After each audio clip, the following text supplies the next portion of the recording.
السلام عليكم. اليوم في شيمة ام وليد ان شاء الله راح ندير لكم دي شوسون ولا اسهل، يعني كما نقولوا حنايا ان جو دونفون، يعني عندنا بزاف سهله ما فيهاش يعني ما فيهاش كامل المقادير بالبزاف. واش راح نحتاج في هذه الوصفه؟ راح نحتاج علبه تاع ياغورت ناتور. اللي ما عندهاش ياغورت ناتور تقدر تستعمل الرايب، مع اننا في رمضان يعني حنا نستهلكوا بزاف الرايب، معروف عندنا عند الجزائريين. اذا ياغورت ناتور او رايب. نفس العلبه نديرها زبده او مارغرين دايبه، مغرفه صغيره تاع خميره الحلوه، ملح، ونلموها بالفرينه. يعني ما كاش اسهل من هذه العجينه. يعني دائما نخير اني نجيب لكم يعني وصفات سهله وبسيطه. نبدا يعني مباشره في طريقه التحضير. واش راح ندير؟ راح ندير هذه العلبه تاع ياغورت ناتور كما قلت لكم، وصفه ولا اسهل كما وصفت عليكي شي سبق وحطيتها لكم، سهله بزاف وناجحه. حتى هذه سهله.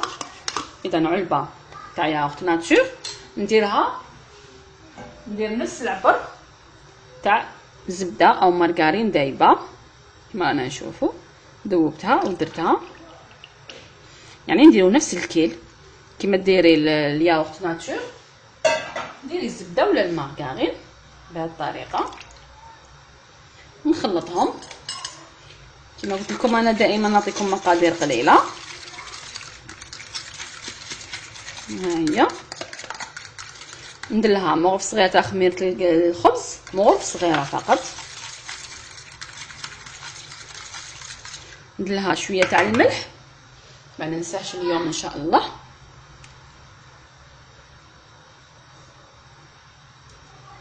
نخلطهم مليح ونبدا نزيد في الفرينه فنتحصلوا على العجينه. كما قلت لكم ما كاش اسهل من هذه العجينه، سهله وبسيطه. ونلموا العجينه فقط، ما نعجنوهاش. يعني لازم يعني تقيدوا بالنصائح اللي نعطوها لكم باش تنجحوا فيها.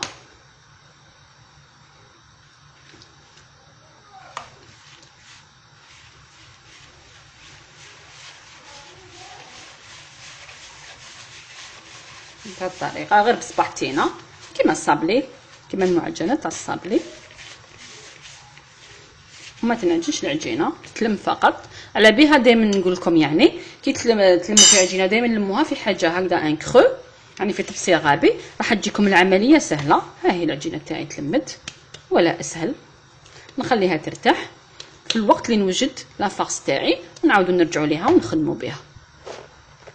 اذا هنايا واش درت حبه تاع البصل دبلتها، ودرت كميه قليله تاع لا فيونداشي، حمص مليح. واش راح نزيد لهم؟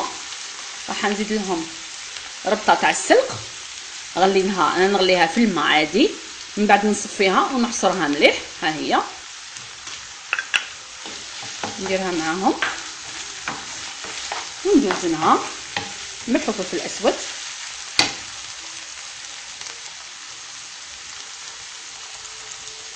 شويه تاع الفلفل الكحل،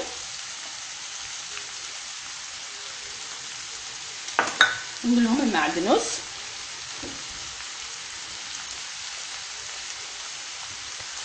نخلطهم مليح ونخليه حتى الحشوه تاعي تنشف مليح من هذاك الماء، وهذاك السلق ينسجم مليح، يعني اللي هو السبانخ ينسجم مليح مع اللحم ومع البصل كما رانا نشوفوا.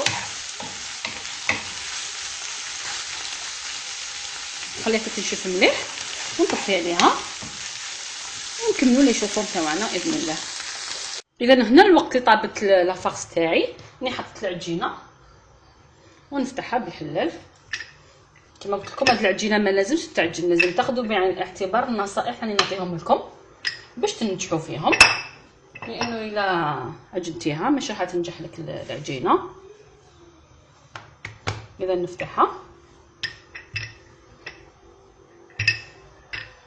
بهذه الطريقه، تكون دقيقه شويه ماشي بزاف. دائما نديروا الفرينه باش ما تلصقناش بهذه الطريقه كما رانا نشوفوا. انا عجينه بزاف طيه ورهيفه. بهذه الطريقه نفتحها شويه رقيقه، تكونش خشينه بزاف، باش لي شوصون تاعنا يجونا شابين ويجونا بنات.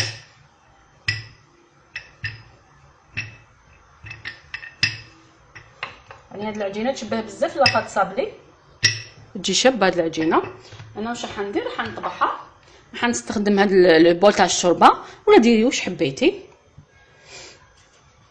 اذا نطبخها دوائر. بسم الله.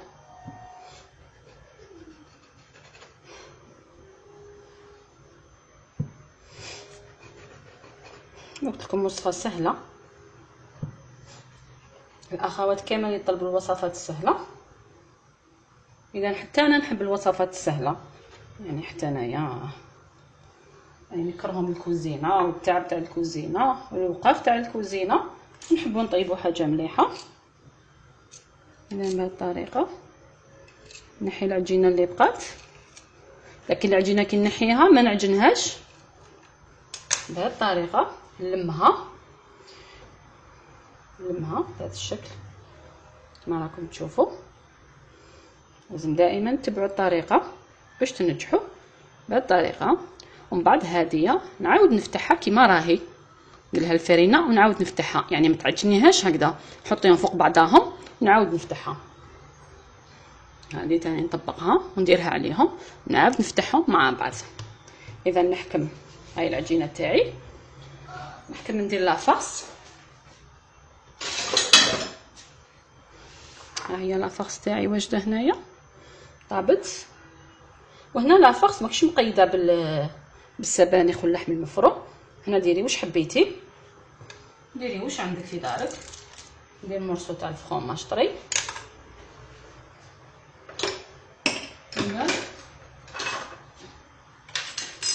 ونغلقها. كما قلت لكم عجينه ولا اسهل، ويجو بزاف بنان ويجو هشاش. نزيد لها بالفرشيطه، ندير لها من الطرف بهذه الطريقه باش ما يتفتحولناش ما يخرجوناش الحشو. نحكم ان بلاطو يروح للفوق. يعني هذا النوع من العجائن ماشي شرط ندهنوا المول لانها العجينه مبسه. اذا نزيدوا وحده مع بعض. على بالي قلت لكم لازم الحشوه تخلوها تنشف مليح باش ما تجيناش جاريه وتخسر لنا العجينه. نديرو موصو تاع الفرماج معنا نشوفوا.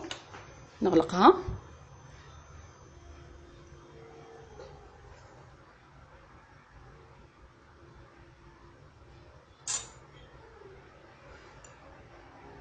بالفرشيطه. عمليه سهله كما قلت لكم، حتى العجينه ولا غير هي تساعدكم في الخدمه لانها سهله بالبزاف. ها هي الشوصون تاعنا. اذا انا راح نكمل العمليه ونلتقي فيما بعد ان شاء الله. اذا هنا بعد ما كملت العمليه كامل، ها شحال دارت لي العجينه هذيك، دارت لي حوالي 8 حبات تاع لي شوصون. حكمت حبه تاع البيض نخلطها،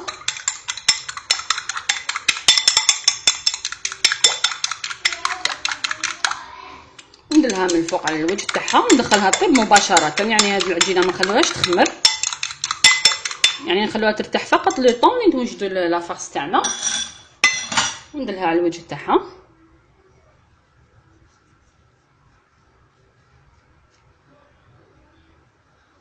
كما انا نشوفوا، ندخلها على الفوق 180 درجه، نخليهم يطيبوا غير في غردهم، ما نديرهمش نار قويه. كان يغلطوا يديروا نار قويه من بعد ما طيب لهمش العجينه من الداخل، لان هذه عجينه ماشي عجينه كيما تاع الخبز.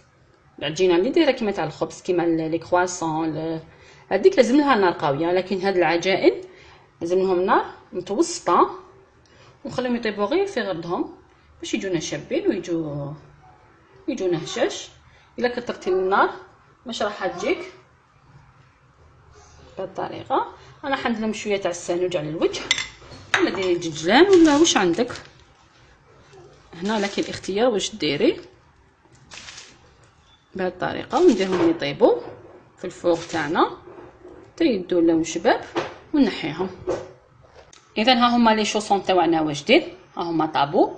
كي تشوف فيهم حماروا من تحت خداو لا كولور هاديه، شعلها من الفوق وخليهم يحمروا. شوف فاش تجي العجينه، العجينه تجي روعه. تبعوا الطريقه فقط، يعني ما تعجنوهاش، لموها فقط، تبعوا الطريقه يجوا بزاف هشاش ويجوا بزاف بنان.